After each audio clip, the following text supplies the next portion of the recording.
Thank you for listening to the Gateway to the Rockies podcast from Visit Aurora from the rafters of the Stanley Marketplace. This is the show dedicated to telling the stories of Aurora, Colorado. Hi there, I'm Dave, the Senior Marketing Manager for Visit Aurora. One of the gems of our city is the Plains Conservation Center, a nature preserve and educational space that showcases pioneer and indigenous life in the late 1800s. It encompasses over 1,100 acres of shortgrass prairie with breathtaking views of the Rocky Mountains. Today, we're joined by biologist and natural resource specialist for the Plains Conservation Center, Fendi Despres. Fendi, it's a pleasure to meet you. Yes, it's a pleasure. Thank you so much for having me. I have to start with the question that you've been asked a million times, probably starting in first grade. Is Fendi related to the luxury brand? Yes. My mom actually named me after the luxury brand because she really liked the perfume. Really? Yes. So much so that she's like, I got to name my daughter Fendi. Yes, and it was really unique. Nobody else has had it that she knew of. Yeah. I've never met anybody with it. And yeah. Do you get to ask that question a lot? Yeah. Okay, I imagine Yeah. so. You studied biology at the University of Colorado, Denver, but your initial goal was to go into medicine, I believe, right? Yes. That was the intention. While I was still in school, I got a job at a pathology lab and hated it. I hated how much I was inside. I was on the computer all day long. I never saw nature in any way. I didn't realize when it had snowed or rained, and it was really difficult on my body just being on the computer all day long. So I decided that I needed to do something outside. So I started looking for park ranger positions, and it was at the same time that the city had just taken over the Plains Conservation Center. So I was able to get in as a seasonal. When you were a kid, were you the type of child that, would capture a frog so that you could observe it? Was that kind of your upbringing? Absolutely, yes. I was outside getting dirty. I broke my arm 3 times. Really? And, yeah. So a rock climber, but maybe not great? No, definitely not. Just adventurous. So there was an innate fascination with nature for you growing up. Yeah, absolutely. On your Instagram, you've posted some really impressive places. Where are some of your favorite nature spots that you've traveled to throughout the globe? Yeah, I took a trip to Patagonia in 2020, right before the pandemic, and it was absolutely amazing. We did a 40-mile trek. Wow. In Chile, and it was the most physically exhausting experience of my life, but it was also the most immersive. How so? What were some of the things you experienced? Yes, so something that I really noticed here in Colorado when you're hiking is in the mountains is that you always hear planes. Yeah. And down there, nothing. You never heard any planes.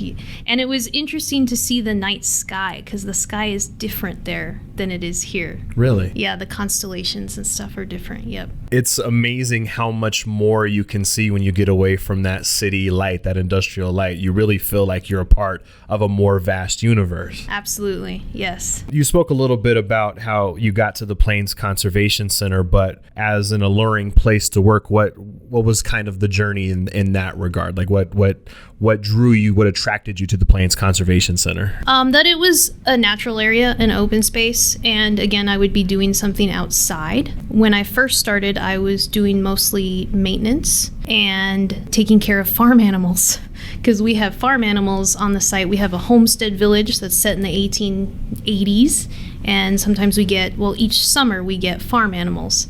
So that was another way to really connect with nature, in that connecting with the food, or the places where we historically got food, and we still get food, but we just don't see that side of it. One thing I noticed while perusing your Instagram page, you channeled your inner Steve Irwin, rest in peace, by releasing a rattlesnake. I'll be honest, not a fan of the nope ropes. Maybe you can enlighten me on why I should be more appreciative of their species. But can you tell me the story behind that? Yeah. So we do have rattlesnakes on site, and we do need to move them when they're in areas where there's a lot of people, where there's a lot of traffic. We want to reduce the amount of wildlife conflict that there is and still give them the space that they need, because they are really important to the ecosystem at the PCC. So when we have to move them, we'd use the hooks or we'd use the clamps, grab onto them, put them in a bucket, and then we'll take them out onto the prairie where there isn't as many people around. Fendi, it's not that easy. You make it sound, is it really that easy? It really is. I mean, you don't get nervous at all? Oh, yeah, definitely. Really? Every time. But you wear snake chaps, steel-toed boots, whatever you can to protect yourself. And the first time is definitely the heart pounder for sure. But then after a few times, you start to find the beauty in them. You find them alluring. They're mysterious. They're terrifying, but they're beautiful. They're also not coming after us humans. No. They don't want anything to do with us, if all, possible. But yeah, that is, I imagine that's got to be a bit of a heart-wrenching experience. Have you had a close encounter with a rattlesnake that maybe got a little too close for comfort? Yeah, actually, we have a picnic shelter, and there's a little gap in the door, and one morning I went to open it up, get it ready for visitors, and there was a rattlesnake sitting right at the corner, and I was probably about a foot away from it. Really? It didn't strike, it didn't do anything, it just tried to hide, try to go unnoticed, but I didn't need coffee that morning. I was like, I'm good. Plenty of adrenaline there. Can you tell me about your adventure buddy, Poncho? Yeah, absolutely. Poncho is my poodle terrier. Okay. He's 8 years old. Oh. And he is, yes, a little adventure enthusiast. I have taken him on 15-mile hikes.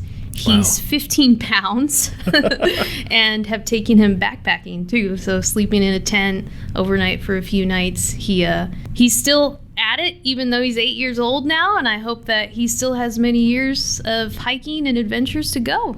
Now, I have a 5-year-old Maltipoo who, if I try to take him on anything more than a 2-mile hike, will lay down on the ground and need to be carried the rest of the way. It sounds like Poncho is more about that life than my Toby. Yeah, for sure. I have had to carry him, though. Yeah. Like, he's black, and that is terrible in the hot sun. Yeah. So there's been a couple times where he just gets a little overheated, and I've had to sling him. Those furry companions are the absolute best, though. We're so lucky to have them.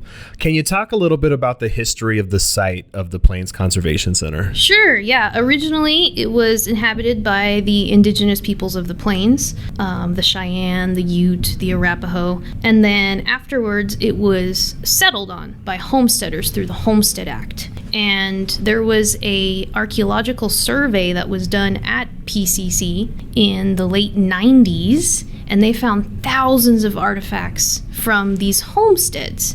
Specifically, one of them was a single woman. Her name was Adelia Wells.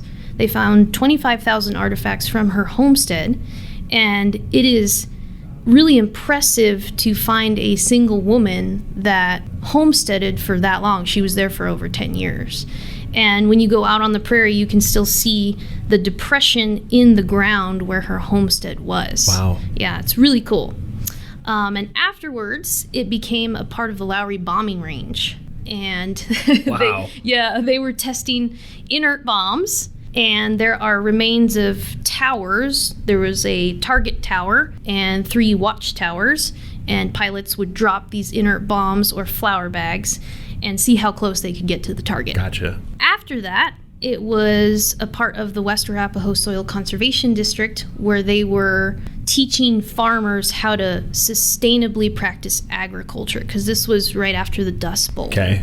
So we figured out that completely changed that entire system. Yep. Yeah, we were plowing excessively, not practicing harmoniously with nature to get our food, and we decided that something needed to be done about it. So the PCC started with education in that, and then they did so well with education that they opened up to the public, educating people on prairie ecology and Colorado history in the 60s. And that's where we're at today. Was there a period of time between the homesteading and when Lowry started conducting their test where folks were unaware that there was a settlement there? Or was there always an understanding that that was at one time a settlement and it was just eventually preserved? No, there was an understanding that there was a settlement there. They basically took the land from the people that were settling there and said, we're using this for a bombing range. Wow. Yeah. On the surface, you might think of the plains as an ecosystem as just a lot of grass and not much else, but that couldn't be further from the truth.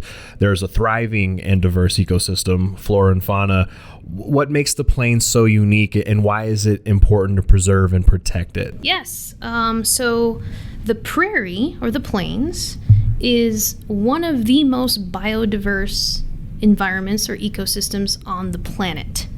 And it is also one of the most threatened ecosystems, especially here in North America. And the prairie, or the plains, provides a lot of ecosystem services. So one of the biggest ones is that the prairie actually sequesters more carbon than the forests in the mountains do. Really? And that's because the prairie plants, the grasses, the herbaceous flowering plants, have really, really deep roots, upwards of 10 feet or more.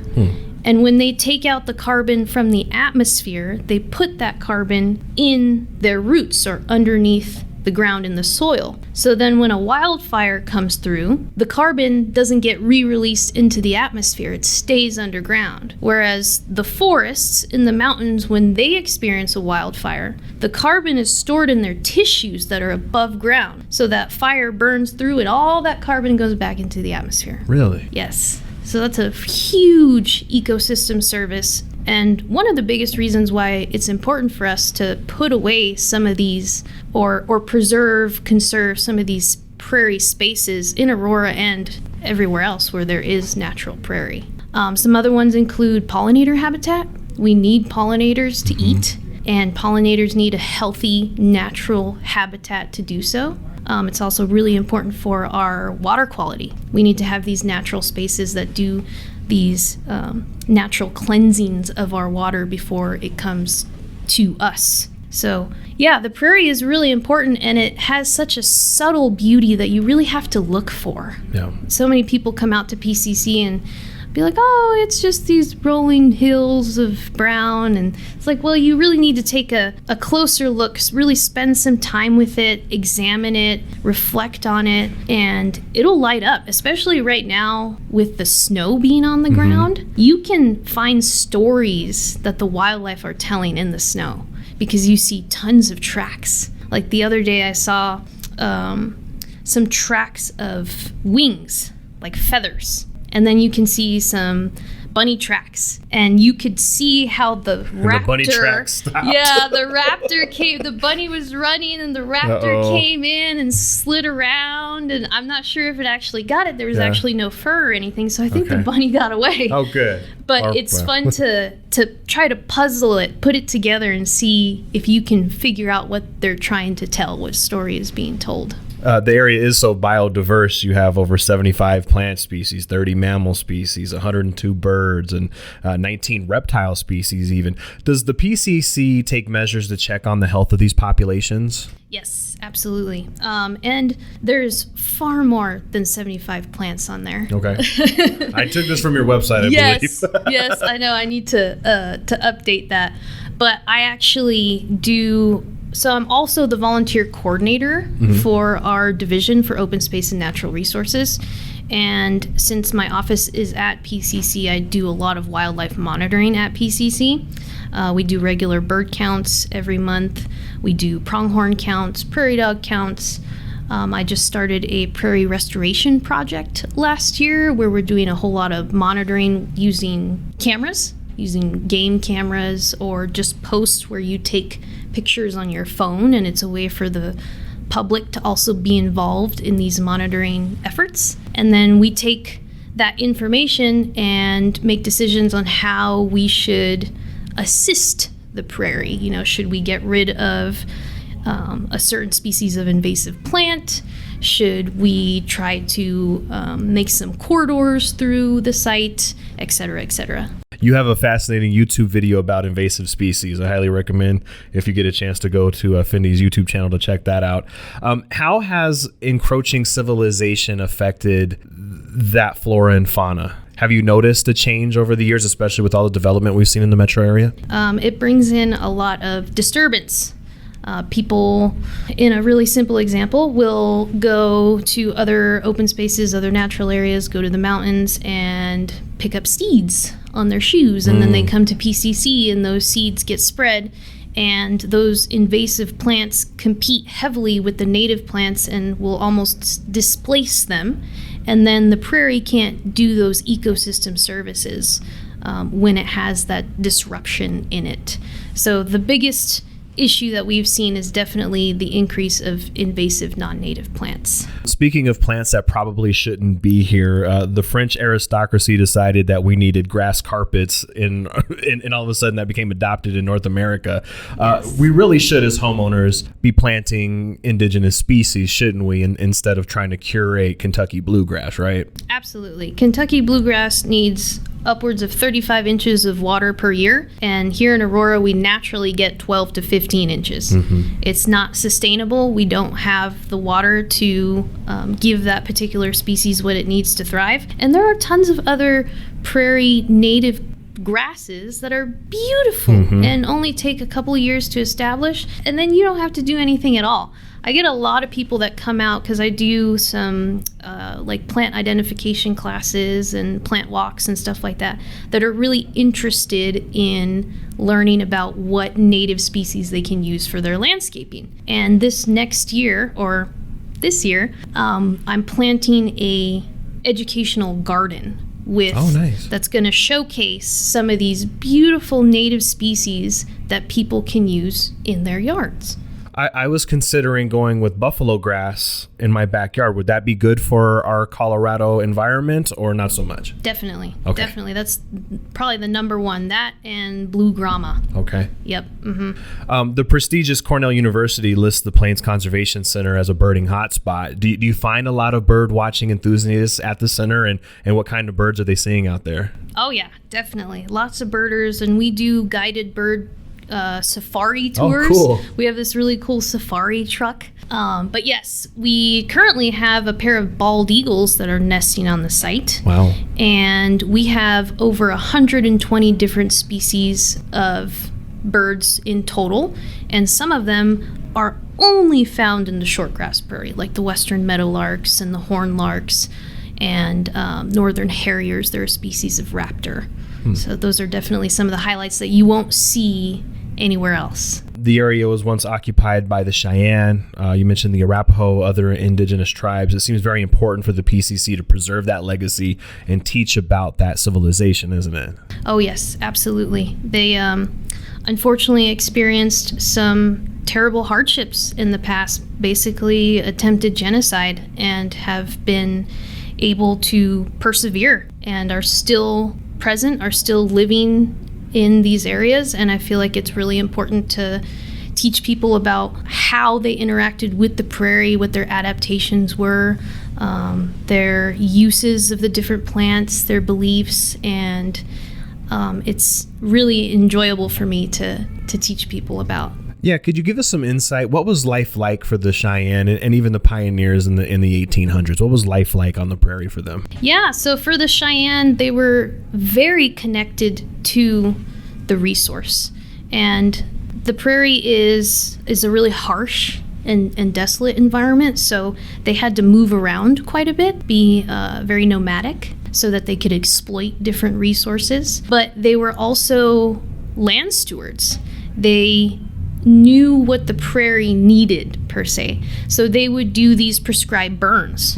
So they would burn the grasslands, and that allowed the grasses and other plants to return more nutritious and healthier, and that was good for the animals, especially the bison, that the Cheyenne were very reliant on. They got almost everything from the bison. The Plains Conservation Center is free to enter. You can hike the trails, explore the visitor center, even check out the teepees in Homestead Village.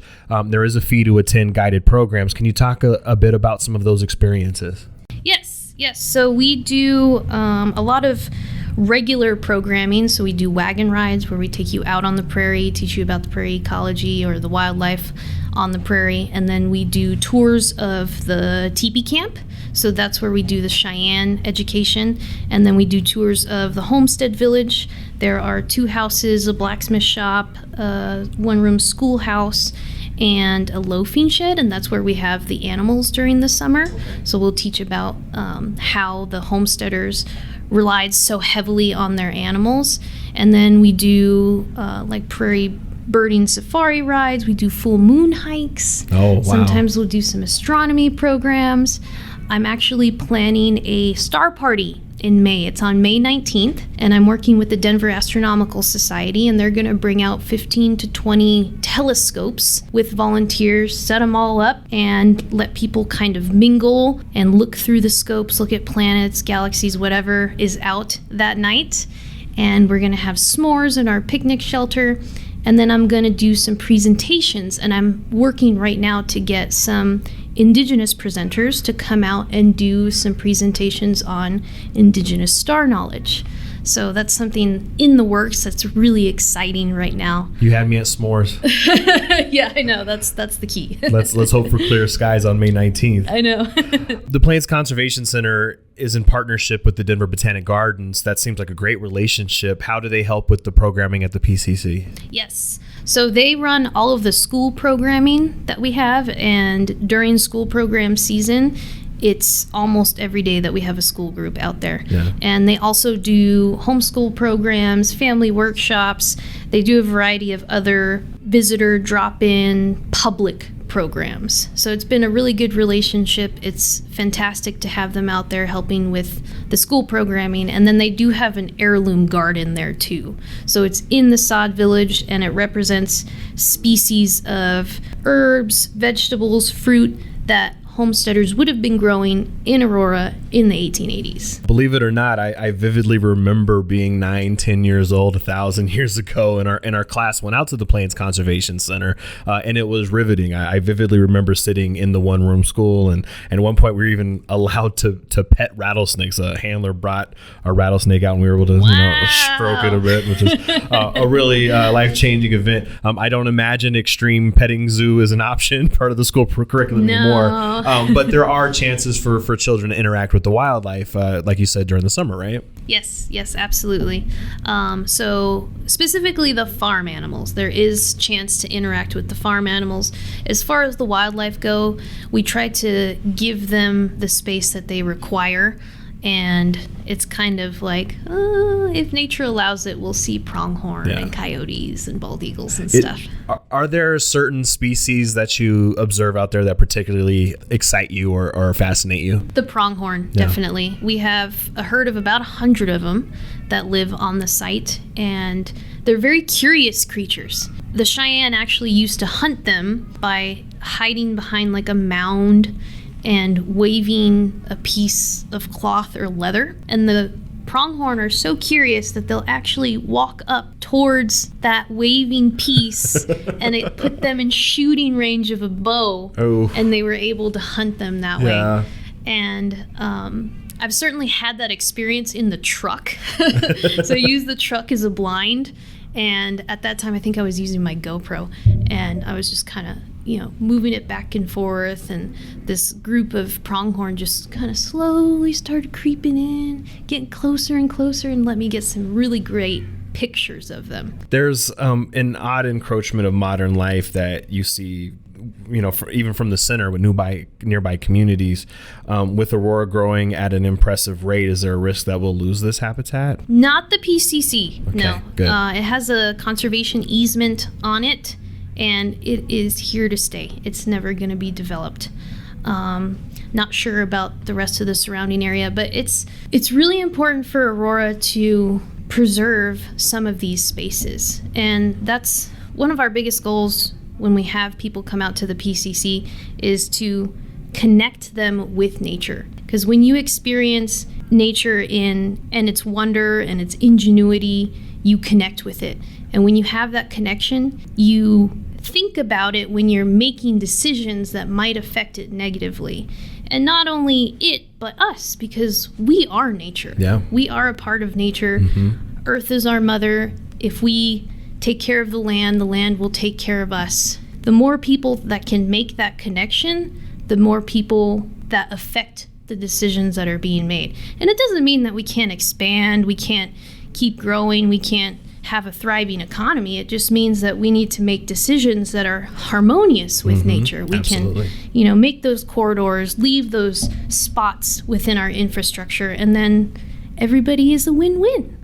You mentioned your stargazing event on May 19th. What are some of the other programs we can look forward to at the PCC this year and beyond? Yeah, besides our regular programs like the farm animal programs, the full moon hikes and astronomy hikes, we did our first agriculture festival last year, and it was a huge success, so we're going to do it again this year on Saturday, September 16th. And it is an opportunity for people to learn about where their food comes from and then to support local regenerative agriculture. So I invite vendors from the local area that practice sustainable agriculture, and it allows them to spread the word about their products and for people to find these vendors that they want to purchase goods from. If you could snap your fingers and give everyone an instant understanding of something you've learned during your time as a biologist so far, what would it be? Woo! This could be a 3-hour answer if you'd like.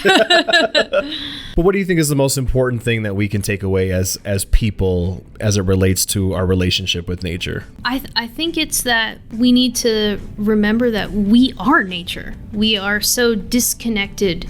We've come so far apart from our roots, but we have the same DNA as the grass and as the insects, as the snakes, as the trees, and we absolutely need nature if we're going to progress and still be around for thousands of years. We need to figure out a way to live harmoniously with nature. So it would be that nature is what we need. Biologist and natural resource specialist for the Plains Conservation Center, Fendi Despres. Make sure you visit the Plains Conservation Center at 21901 East Hampton Avenue in Aurora. You can also find them online at auroragov.org under the Things to Do tab. Fendi, it was a pleasure to meet you. Thank you so much for taking the time today. Yes, thank you so much for having me. Hey, thank you for listening to the Gateway to the Rockies podcast. Visit Aurora is the official destination marketing organization for the city of Aurora, Colorado, and acts as the primary liaison between meeting planners and hotel partners. As Aurora's Convention and Visitors Bureau, Visit Aurora's mission is grounded in showcasing Aurora as a premier destination for meetings, business, and leisure travel. Visit Aurora represents more than 75 plus hotel properties with 13,500 plus guest rooms and more than 1 million square feet of meeting space, including Colorado's largest resort, Gaylord Rockies Resort and Convention Center. As Colorado's third largest city, Aurora is located minutes away from Denver International Airport and showcases mountain views, memorable meeting spaces, and 250 plus international eateries that offer a unique experience for each and every visitor. As the gateway to the Rockies, Visit Aurora's role in the local community goes beyond marketing the city as a destination. The Visit Aurora team is here to assist you with your Colorado visit, from facilitating your meeting, event, or convention to helping you discover local flavor and attractions. Go beyond the boardroom in Aurora, Colorado. For more, visit us at visitaurora.com.